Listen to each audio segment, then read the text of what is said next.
Have you ever stood in a room that looks perfect? Every surface polished, every detail in place. It looks like a magazine cover, but you can feel the rot. You can smell it. It's in the foundation, deep underground, and you just know, that one day, it's all going to collapse. This is the story of my family's beautiful, multi-million-dollar collapse, and how I helped pour the cement on the lies that doomed it from the start. My name is Ethan. I was 22 years old when it all began. Our story takes place in the sunny, pristine suburbs of Orange County, California. My father, Robert Reed, 58, was a wildly successful CEO of an aerospace manufacturing firm. A good man, but married to his work. His wife, my stepmother, was Chloe, 42, beautiful, elegant, and the loneliest woman I have ever known. And then there were my stepsisters, Haley, 21, a firecracker always seeking a thrill, and Sophia, 19, quiet, observant, and just desperate to be seen. I remember the morning I came home from college. The air in that huge house was so still. You could hear the silence. My dad, Robert, was stuffing files into his briefcase, already mentally on a plane to Dubai. He clapped me on the shoulder. "Good to have you back, son. We'll catch a game soon." He meant it, too. He just never would. Chloe was pouring his coffee. Her smile was tight, not reaching her eyes. A dutiful wife performance. But when she looked at me, something shifted. A flicker of something. Curiosity, maybe. I was no longer the lanky kid she'd met years ago. I was tanned, confident from a semester abroad, and filling out my own skin. That first week was a strange, suspended reality.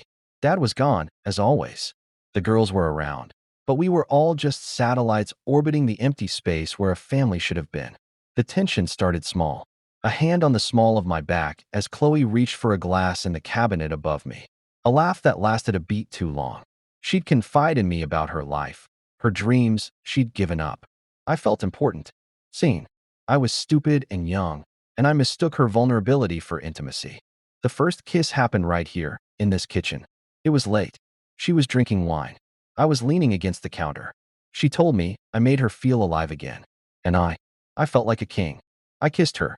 It was electric and terrifying and so forbidden. That was the first crack in the foundation. The affair began in stolen moments. Whispered conversations, secret texts, afternoons when we knew the girls wouldn't be home. I was in over my head, addicted to the secret and the power. But secrets in a house that empty are hard to keep. One night, Haley and Sophia came home early from a movie. They were supposed to be gone for hours. They saw things, heard things they shouldn't have. I expected screaming, accusations, but the rot went deeper than I knew. For Haley, it was a taboo thrill. For Sophia, it was a twisted way into an inner circle she'd always been excluded from. And for me, my ego took over. I was the center of their universe.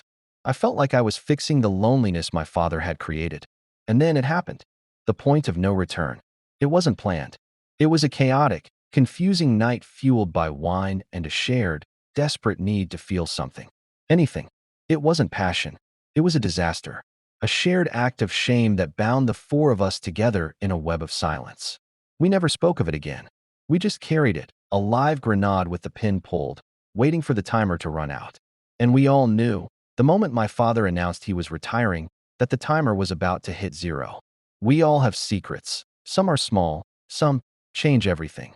What do you think happens when a secret this big is forced into the light? Can a family ever come back from that? I'd really like to know what you think. Share your thoughts in the comments below. If this story resonates with you, if you've ever felt the weight of a lie, please hit the like button and subscribe.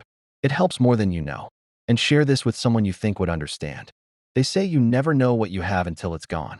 For my family, it was the opposite. We never knew what we were about to lose until it was right there in front of us, watching us. My father's retirement was the earthquake we all knew was coming.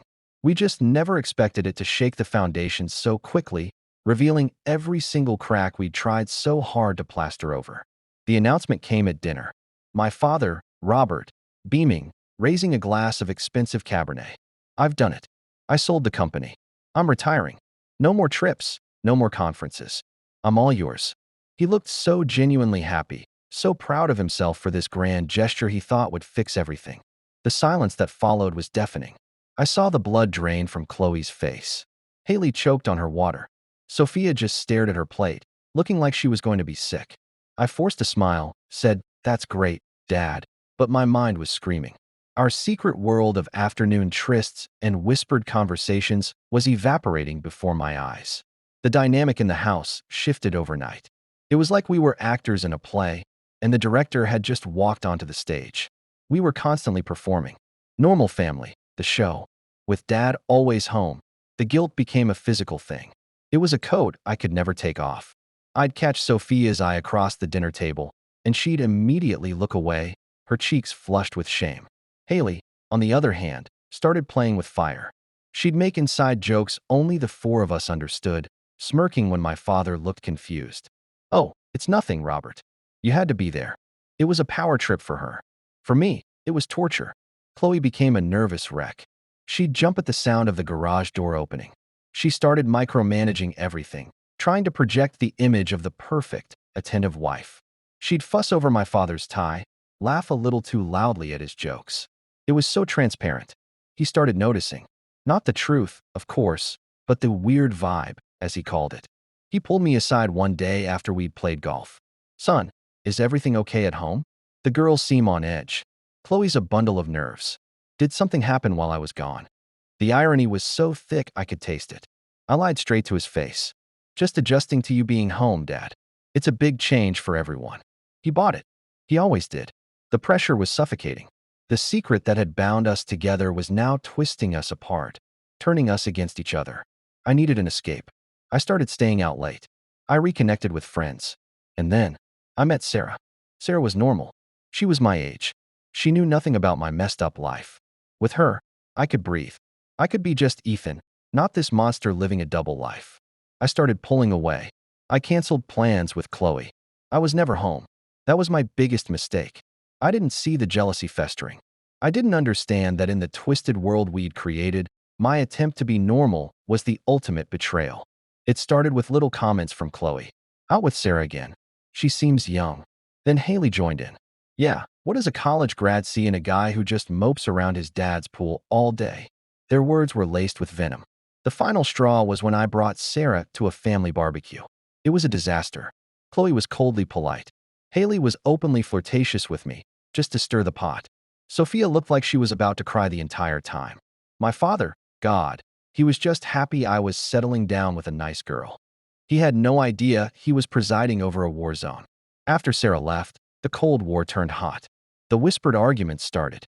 "You think you're too good for us now?" Chloe hissed at me one night in the hallway. "You think you can just walk away from what we did? We're in this together." But I was done. I told her it was over. All of it. I was ending it. The look in her eyes, it wasn't hurt. It was pure, unadulterated rage. It was the look of someone who had nothing left to lose. She and Haley had a closed-door meeting that night.